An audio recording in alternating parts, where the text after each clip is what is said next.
Hello, class. Today we are looking at one of the classics of Greek philosophy, the Apology by Plato.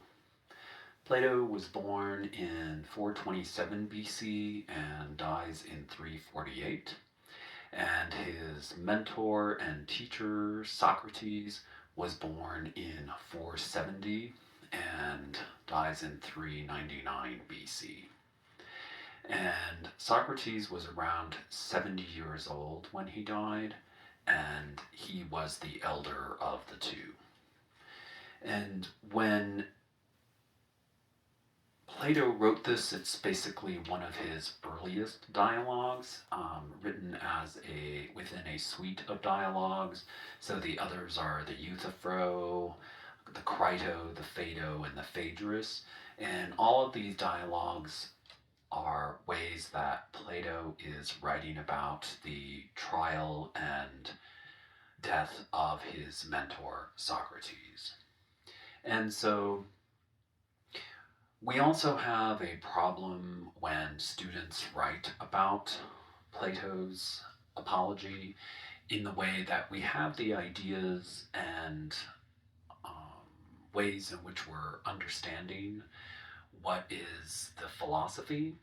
And what happens is that when students write about the philosophy, they tend to pull away or ignore the relevance of the context. In other words, they tend to forget that they're writing about Plato and Socrates, and specifically that Plato was the writer of the dialogues, and he documented Socrates' dialogues with other people because Socrates never wrote anything down, and he is only in a dialogue or conversation with people.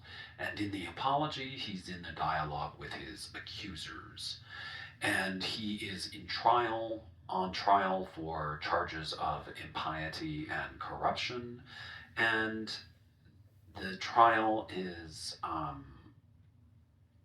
put on by a gentleman named Miletus, and essentially, as we'll look at in a few, the charges of impiety stem from the accusation that Socrates was not properly believing in the official gods, then worshipped in Athens. For us, this is otherwise known as Greek mythology, but to them, that was their religious practice that they took seriously. And so he's Socrates is accused of believing in other spirits and that he abides by the daimonia, etc., in ways that are unconventional, and also calling into question the authority of the gods is one of the ideas there. And so, if we haven't made it clear already, the apology is not, as we may now assume, an apology. In other words, it's not Socrates apologizing or somehow pleading for mercy, or that he's sorry for what he's done. An apology in this technical way is Plato indicating a defense and a process of defending himself in his trial, as he is simultaneously clarifying and refuting common opinion. So we need to see this refutation of common opinion as a central focus in terms of what it is that we think of as philosophy in general, and specifically because of Socrates and his influence. And so he's clarifying common opinions about his practice and his philosophical style in general is a way in which he is clarifying common opinion or calling common opinion into question. And so we are urged in our lives to do the same by way of dialogue. So, another point to be clear about is the way in which we're understanding philosophy here, or philosophy in general. And I like to point out to students that, as mentioned earlier, Plato is the guy who writes the dialogues about his mentor Socrates. And so, an easy way to conceptualize the philosophy is to see that we have the philosophy of Plato that runs hand in hand with the philosophy of Socrates. And although the philosophy of the two thinkers is not identical, it's helpful to conceive of their philosophy as bound together, one and the same. Now, we could make a distinction, but I think that's further on down in our educational career than what we are willing to embark on now. I have some parts here to skip, so I'm skipping those really quick. And we then need to address the interesting and critically important point that the way we're thinking about Socrates as a teacher and a philosopher, and likewise a man of wisdom, needs to be clarified in the sense that this is a key point that Socrates elaborates on by way of the anecdote having to do with the Oracle of Delphi. So, when we're referencing the Oracle of Delphi, we know that the Oracle of Delphi was located or to be found in ancient Greece, and even today you could go visit Delphi, the place. And so, again, the reason Socrates is getting to the context of the Oracle of Delphi is to dispel the notion that he is wise, or that he knows a lot of things, but he knows that somehow he is not full of knowledge. So basically, he's dispelling the notion that he is somehow full of knowledge. And so basically, many years before the trial, as Socrates was getting going with his dialogues and questioning of the youth of Athens, a young soldier, a friend of his named Chaerephon, decided to consult the Oracle of Delphi, to ask the Oracle who was the wisest person in all of Athens. And to further set the context, let's also recognize that the Oracle of Delphi was positioned at a sacred location outside of Athens in an area known as Delphi. And also, the Oracle is a representative of the god Apollo on Earth, in the person of a young lady who was specifically selected for the job of serving as a mouthpiece or a voice for the god here on Earth. Add to this that the Oracle of Delphi was taken quite seriously at the time, and plenty of people would consult her for any number of reasons: to predict crop yields, to look into the future, to clarify any uncertainty about political races, to tell the fortunes of people, or anything else someone was willing to pay for and ask the oracle. So back to Chaerephon inquiring as to who was the wisest person in all of Athens, the answer was quick and unequivocal and was Socrates himself. So the oracle named Socrates as the wisest person in Athens, and when Chaerephon informed Socrates of this prophecy, Socrates was slightly incredulous. He didn't believe it, due to the fact that he usually considered himself not to be wise, or to be without knowledge, and also to not be a teacher. So Socrates set out to prove this claim by way of going about Athens to see if the god was right.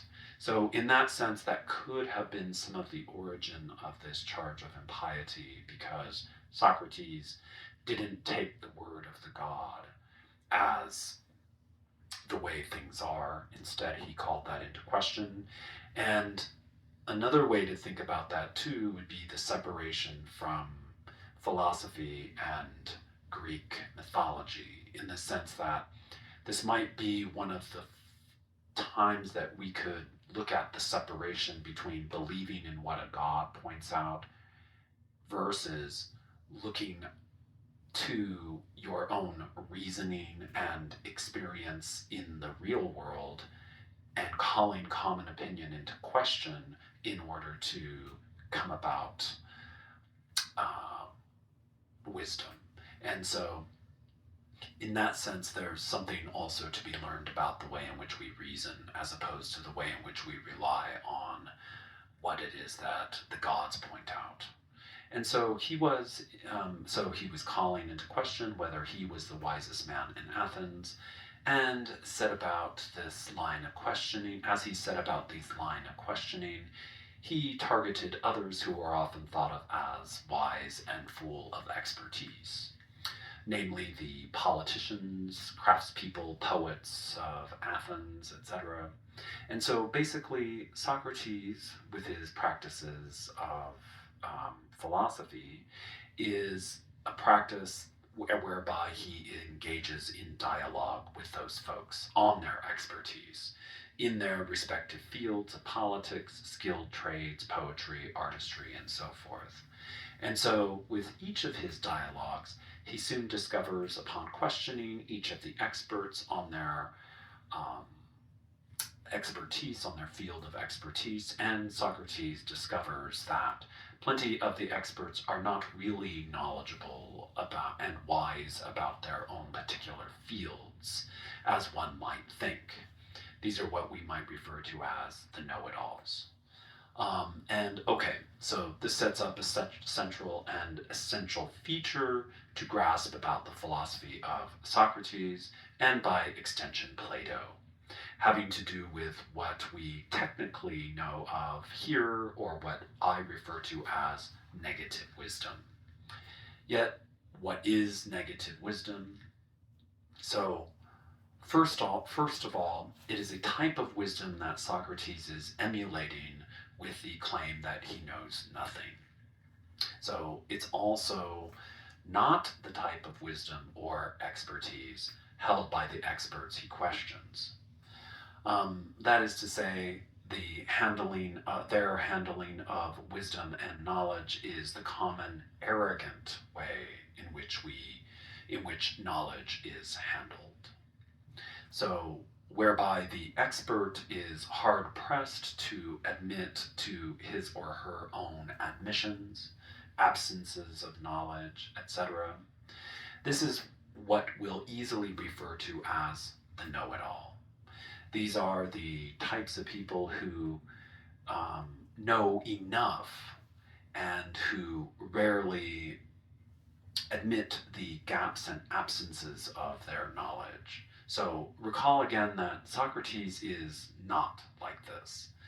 He openly acknowledges what he doesn't know, and his working style, his methodology, the Socratic method, is set up as a dialogue of questioning with the aim of acquiring true knowledge. True knowledge in this case is brought about by way of his type of dialogue, namely and specifically rational dialogue. In other words, the way we aim toward higher knowledge is inherently rational for Socrates and Plato. Importantly, this negative way of working toward rational knowledge is brought about by way of admitting to our absence of knowledge or our absences of knowledge and taking it from there. So this too is virtuous. So In terms of what is virtuous, this is a crossover from epistemology in the way in which we understand knowledge over our or in relation to our ethical framework. In other words, to have knowledge and to seek a sharpening of our reasoning by way of admitting what it is that we don't know is also a way to be virtuous. And this is a point of excellence, and it is a way to build our character in an excellent way, which is what it means to be virtuous. And so it is an excellent character that is to be open to our inherent ignorance. And this is wiser than closing ourselves off to new things and new points of reasoning. And clarity of reason as well. So we sometimes refer to this as opening ourselves up to the essential negative. In other words, getting things wrong, understanding things, misunderstanding things, faulty reasoning, and so forth are all ways forward toward higher knowledge, in that we are open to error by way of dialogue and conversation with other people. So the context is such that in his dialogues, while exposing the problems of the reasoning of the experts, he's also showing us a methodology in the way we could be wise.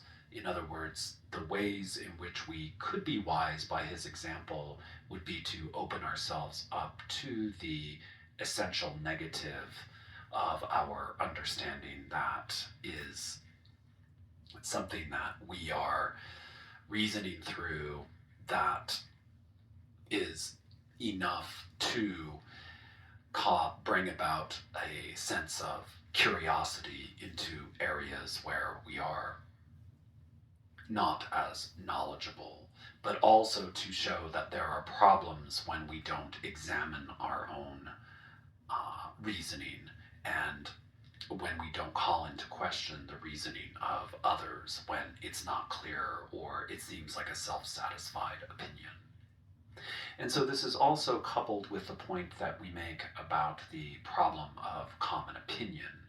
So we need the essential negative of common opinion in order to grow away from the problems of common opinion toward higher knowledge by challenging the common opinion of other people and ourselves. And so to know this is essential in our understanding is a type of negative wisdom for Socrates, and likewise anyone learning from him. So a few of you might be wondering why we're reading this work in relation to death and dying. And one point we have to make is that's of critical importance is that there are some elements that we are referring to as that we're referring to as the elements of the essential negative in Plato's Apology. So, namely the fact that Socrates was put to death for practicing his philosophy. That is to say, in short, he challenged the experts enough to irritate enough people to have a few of them take him to trial. So he essentially died in the name of practicing his philosophy. And technically, he was ordered to commit suicide. He was ordered to drink hemlock. And so this it's debatable whether we are studying his work right now if he had not died in the way that he did, right? Yet there are other elements along with this point in relation to death to examine by way of Plato's Apology. And that is the first point is that Socrates raises the first point Socrates raises regarding this consideration of being ethical or the problematic the ethically problematic way in which we fear death. So, particularly with regard to the question that he, Socrates, might have known that he was risking death whenever he set to challenge the knowledge of the experts. So remember that for Socrates, the pursuit of wisdom by way of rational inquiry and dialogue is a virtue to have courage with. So it takes courage to do this. So, and likewise, Socrates citing the legends of the Trojan War, we already know that in a few cases, the threat that one might die is a reason to stop pursuing what is right. So it's less than courageous. In other words, it's cowardly to cling to life in the face of our fear of death.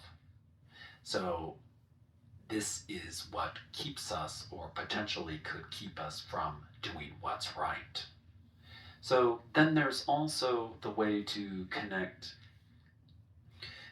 the ways in which we understand the absence of knowledge in relation to death for Socrates, given that this type of wisdom is made evident in light of the disclosure of absence, which is in direct relation to the issues we have with our fears of death.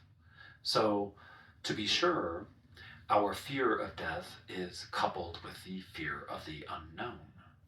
And when we fear the unknown, we are assuming that whatever happens to us in death is, in and of itself, fearful, something to fear rather than not. So then getting back to Socrates' points on virtue in relation to courage and cowardice, it is clear that to fear the sentence of an impending death should not be the grounds for people of honor and esteem to grovel or plead for their lives, according to Socrates, as if they were acquitted and set free. If they were to be acquitted and set free, such freedom would absolve them from their relentless fear of death, and likewise acting as if they were immortal. So let's be clear that obviously Socrates was not in fear of death, due to the fact that even when presented with the option of escaping to live elsewhere, because he could have, he chooses not to. People offered him routes to escape and he chose not to. And he chooses not to out of respect for the rule of law. As indicated already, he's willing to die for what is right. And what is right is to be courageous in the face of death, and likewise, to those that accuse him are also having to face their own problems and cowardice and wickedness. To this extent that such problems persist long after Socrates is put to death. Escaping our own cowardice in the fear of danger, and escaping our own problems with our own ignorance and lack of expertise, along with the problems of having to call into question common opinion, was the job of Plato and Socrates as philosophers. So we still face these challenges today. So the finality of death is not an escape from such issues. And the reason why we study the apology today, and so such problems have lingered on after the death of Socrates, even to this day. And so with that, we also address the question, what does Socrates indicate with the remark that no one knows whether death be not ever the greatest of all blessings? And in that sense, we want to look at what is unknown there in terms of death, and what are the problems we have in relation to knowledge and what we don't know by way of absence, so on and so forth. And then we have virtue as well with regard to knowledge and virtue. So, how is it that we understand knowledge in relation to virtue and also the practice of philosophy? And I think we touched on that, and that could also have a relationship to mortality in the sense that that's the way we know about Socrates was his courage in relation to his practice. And then he has this point that I am now making my defense not for my sake, but far more for yours. In other words, his accusers. And so, in that sense, what is it that Socrates is indicating by way of his death that also is a way in which he is exposing the problems that people are left with that accuse him? What are they facing in terms of their own ignorance and unwillingness to face the problems of common opinion? And then we also look at the most famous line of them all, where Socrates points out that the unexamined life is not worth living. And so, what does that point have to do with this way in which Socrates is wise? And also, what does that have to do with his philosophy and his virtue in relation to death? And then also, I'm urging you to consider what that means to be dialectical. And when we're referencing that which is dialectical, we're seeing that there's an essential ignorance that we're facing in order to transcend the original problem we had of common opinion. And what is Socrates highlighting with the claim that wickedness runs faster than death? I think that is also a rather interesting line, because that also is something where we're considering this way in which his accusers are still problematically or still have some unethical issues to deal with by putting him to death for calling them into question. And what does that mean for their wickedness when he's dead? Does it live on? And does it continue? And also, what's the dialectical relation there? What are they not facing in order to get to true wisdom? And so I'm urging you to look at and read the Apology with reference to these very specific questions having to do with mortality and the philosophy of Plato and Socrates, and take it from there. So thank you, and